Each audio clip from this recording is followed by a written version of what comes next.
what's going on with you guys? How's the weather been? I think for me, the weather's been getting warmer lately, which is very exciting. I hope the weather's getting better where you are. I noticed today that, I got outside a little bit today, and the warm weather made me feel so good. And, you might think I'm saying that lightly, like, oh yeah, of course, it feels good. Yeah, it feels good on my skin. But I'm not saying it in such a casual way. I'm saying it in a way where, whoa, never been down there. Like, I'm saying it in a way where the weather felt so good and I felt it so deeply in my body. And it was a sensation like, oh yeah, I remember this is what it feels like to just feel good. Because I feel like I had forgotten. I think I feel significantly worse during the cold months.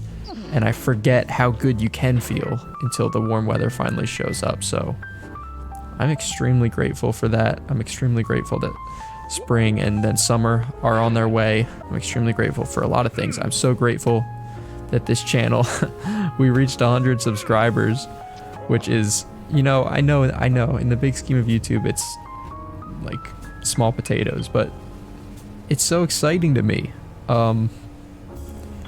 Because, I started with, I think, nobody, and then I had one, which was a family member, and then all of a sudden, that one video of me raging, playing a difficult game about climbing kind of blew up, and then all of a sudden I started getting some subscribers, and, it's just so exciting because it's just so exciting because I didn't, I never would have known if I could do it if I hadn't given this YouTube thing a try. And it doesn't matter if I, maybe I'll become really big, maybe I will not become really big. And it doesn't really matter because even if I never get another subscriber or another view, like, oh no, I could from this point forward, I could get no more views and no more subscribers. And even if that were to be the case, I would not at all regret going on this YouTube journey. Like, not at all. And in fact, the opposite. I would still have this sense of pride and not just pride, but like happiness that I'm at least trying this. Because and the other thing is, it's fun. It's so fun. The process. I love the process. Oh, I'm so silly. I'm a silly goose.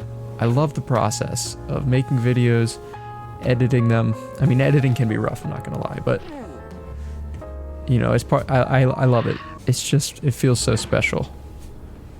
And I'm still in the early phases. I'm still figuring things out. But man, I'm enjoying the journey for sure. I'm so grateful for all of you, anyone who's watching this right now. There's a super high chance many people started this video and have already clicked off by now because that's just the nature of this thing. But if there's anyone that's watching right at this moment when I'm talking, I would love it if you left a comment and let me know that you're watching right here.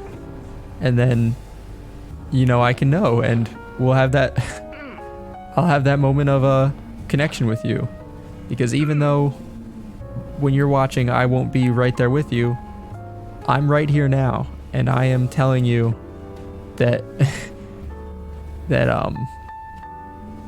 it would be really cool to connect with you, I guess. I think the internet is so crazy. It's so crazy.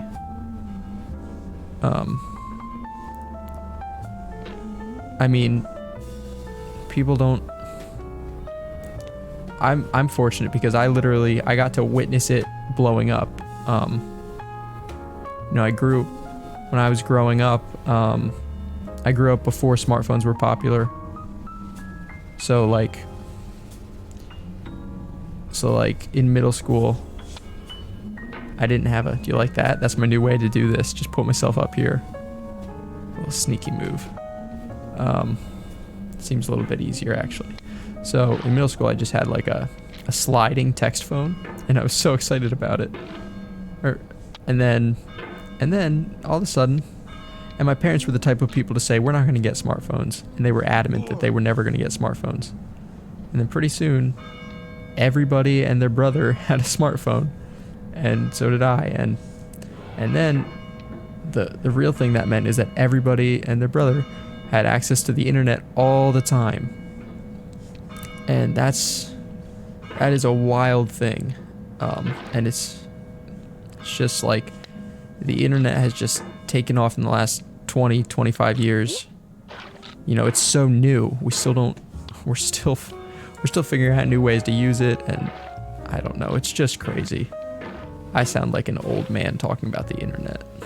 The internet does a lot of good and it does a lot of bad, and you gotta use it the right way, I guess, is what I want to say. I think you can become too obsessed with it for sure. I think it's very easy to become too obsessed with it because, let's be real, the internet is addicting, and most of the stuff out there is designed, can we yeet ourselves? Is designed to keep you on it and addicted. Yeet. So I would say just be cautious. Just be aware. Be aware that the internet, most things out there are designed to keep you addicted, and if you're aware of that, I think you stand a good chance of not falling into any traps, and you can kind of control your time a little bit better. You can say, you know, I know that on all these websites and apps, including YouTube, that I, as a person, I am the product, and I am the product. And how am I the product? All these advertisers are paying for access to me. That's what they're paying for. So that's how you're the product. They're paying for the chance to advertise to you. Does anyone feel like advertisements don't work on them? Because I feel like that, but at the same time, I think I might be wrong. So what I mean is this. I feel like ads don't work on me. I feel like I never see an ad and go, oh, I need to have that and buy it. And I think a lot of people feel the same way. But then there's the other part of me that says, well, you just think that ads don't work on you, but the way they work on you is much more subtle. And here's how they work on you. You see an ad, let's say you see an ad for Coca-Cola, and you know, it doesn't make you go out and buy a Coke. So you say, you know, the ad doesn't work on me. It's not making me thirsty. It's not making me want to buy a Coke. But then when you're at the store or the mall and you are thirsty, whether like what that ad did is establish, I guess, trust. It established Coke as a reliable known soda brand. And so you're like, if I'm going to get soda, let me get something that I know. And then boom, Coca-Cola. You know what I'm saying? It's like, it works in the sense that it gets you familiar with them. It makes you trusting them. Even if it annoys you, the fact that you're seeing it everywhere, you know it's a reliable brand. Or at least you think it is. Alright, now we're in space. What up? What up, Rock? Bye-bye, bitch. Yeet. Yeah, send me away. Send me away. There we go. Alright, so we did it. Was it, what was that? I have no words. That was a game. We played it. Hey, 25. We're halfway to Golden Pot, guys. Let's go. Thank you so much for watching. Peace.